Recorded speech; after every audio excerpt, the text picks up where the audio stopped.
A friend has a stranger living in her house that she's not aware of, and I don't know what to do. I was standing in my friend's kitchen when I heard footsteps upstairs. The problem? My friend wasn't home. At first, I thought maybe it was just the house creaking or the wind making noise, but then I clearly heard the sound of a door shutting, slow, deliberate. I froze, holding my breath. I knew her roommates weren't around, and no one else should have been in the house. That's when it hit me. Someone was living there, a stranger, and my friend had no idea. I gripped my phone, debating whether to call her, call the cops, or just run out the door. But before I could do anything, I saw movement in the hallway upstairs. A shadow. Someone was standing there, watching me. And then, just like that, the shadow slipped back into the darkness, as if it had never been there. Okay, so let me explain how all of this even started. My best friend Sarah lives in this old 2-story house with 2 other girls. It's the kind of house that's got character, creaky floors, weird noises at night, random cold spots. They used to joke it was haunted, but honestly, none of us thought much about it. I'd been visiting a lot because Sarah's been going through a breakup, and she hated being alone in that big house. At first, everything seemed normal. We'd watch movies, eat junk food, and laugh about dumb stuff. But slowly, I started noticing little things that didn't make sense. One time I stayed over and woke up to find the back door unlocked. I could have sworn Sarah locked it before bed. Another time, I opened the fridge and found a half-empty container of soup that none of us had bought. When I asked Sarah about it, she shrugged and said maybe one of her roommates forgot. But then, the little things started stacking up. Lights would be on in rooms no one used. Blankets on the couch would be messed up in the morning even though we hadn't touched them. Once, Sarah even laughed and said, "Feels like someone else is living here with us, right?" She meant it as a joke, but the way she said it made me shiver. The weirdest moment before everything blew up happened about a week ago. I went to grab something from her pantry, and there were 2 bags of rice stacked at the back, both open. One was almost empty. Sarah swore she only bought one. Still, we brushed it off. Old house, forgetful roommates, easy explanations. Until that night. I was over at Sarah's place, waiting for her to get back from work. I'd let myself in, grabbed a snack, and was sitting at the kitchen table when I heard it, clear as day, footsteps upstairs. Slow, heavy, not Sarah's usual light walk. I froze. I called out her name, but no answer. That's when the door upstairs shut. And when I saw that shadow, I knew it wasn't my imagination. Someone was really there. I was shaking, gripping my phone, debating whether to call 911, but before I could even dial, I heard something else, a low creak, like the sound of someone coming down the stairs. And that's when the footsteps started heading toward me. The sound of the footsteps coming down the stairs made every hair on my body stand up. They were slow, steady, and way too deliberate to be some old house creak. I sat frozen in the kitchen chair, clutching my phone so hard my knuckles turned white. My first thought was to bolt out the back door, but my legs wouldn't move. The footsteps got closer, closer, until they stopped. Dead silence. I forced myself to look up toward the staircase, but there was nothing, just an empty hallway stretching into darkness. Then, as if nothing had happened, the house went completely quiet again. No movement, no sound. I sat there for what felt like forever, heart pounding, until I finally got the courage to grab my stuff and get out. I locked the door behind me and sat in my car, shaking. I almost dialed 911, but something inside me hesitated. What would I even say?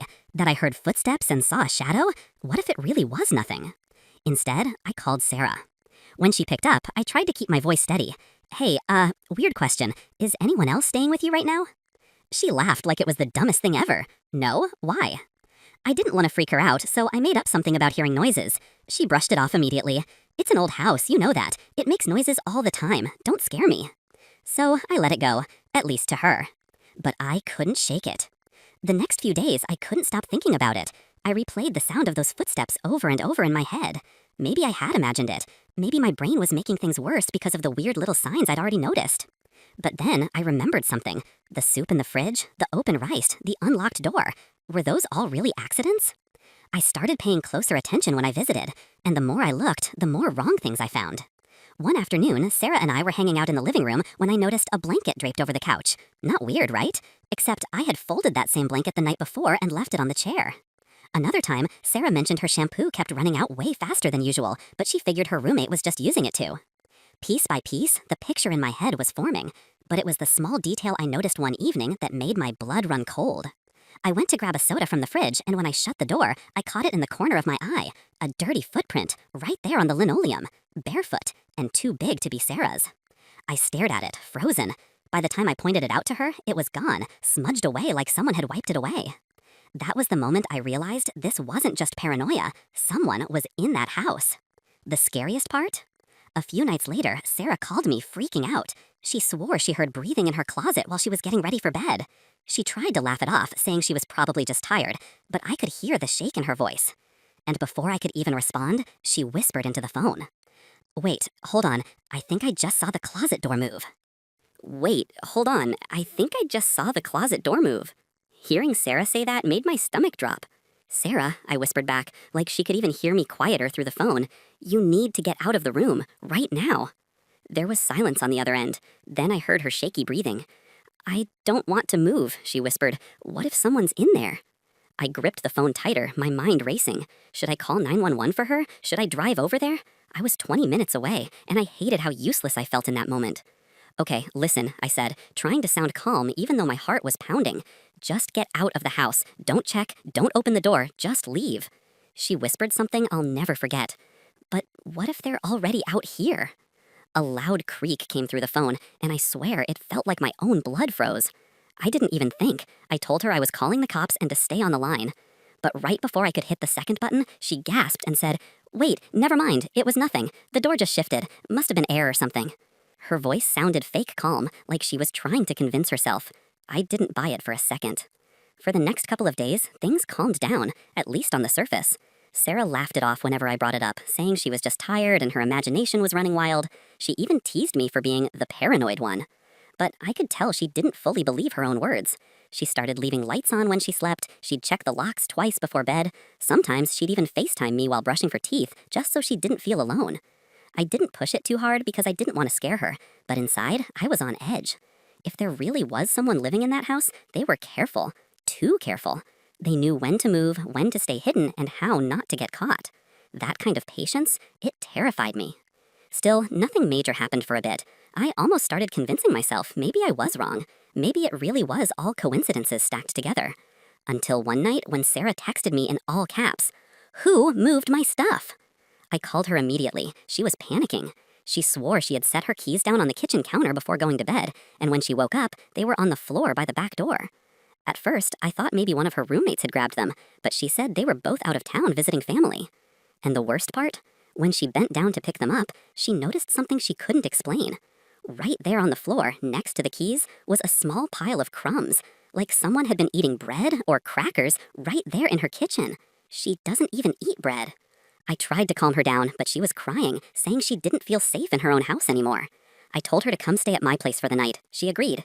When I met her at the door, she had 2 bags with her, like she was planning to stay a while. I figured we'd finally get a break from the creepy stuff. But that night around 3 a.m., I woke up to the sound of Sarah's phone buzzing. She had left it on my nightstand, and when I glanced at the screen, my blood ran cold. It was a notification from her home security app. Motion detected, upstairs hallway. And the image that followed? A blurry figure standing at the top of her stairs. The moment I saw that blurry figure standing at the top of Sarah's stairs, my heart dropped into my stomach. I shook her awake. "Sarah, you need to look at this." She blinked, half asleep, then grabbed her phone. The second she saw the notification, she went pale. "That's my house," she whispered, her voice cracked. Oh my God, that's my house." She started to cry, shaking so hard I thought she was going to drop the phone. I tried to calm her down, saying we should call the police right away, but Sarah shook her head, terrified. "What if they don't find anyone?" she said. "What if they think I'm crazy?" I understood where she was coming from. Without clear proof, it could all be brushed off as a glitch or a shadow. But I couldn't shake the feeling that this was real, that someone had been living in her house the entire time. I convinced her to stay with me for the rest of the week. She agreed. For the first time in days, I thought maybe we'd finally be safe. But that didn't last long. 2 days later, Sarah called me while I was at work. Her voice was shaky. "I went back to the house to grab some clothes," she said, "and something's wrong." "What do you mean?" I asked, already on edge.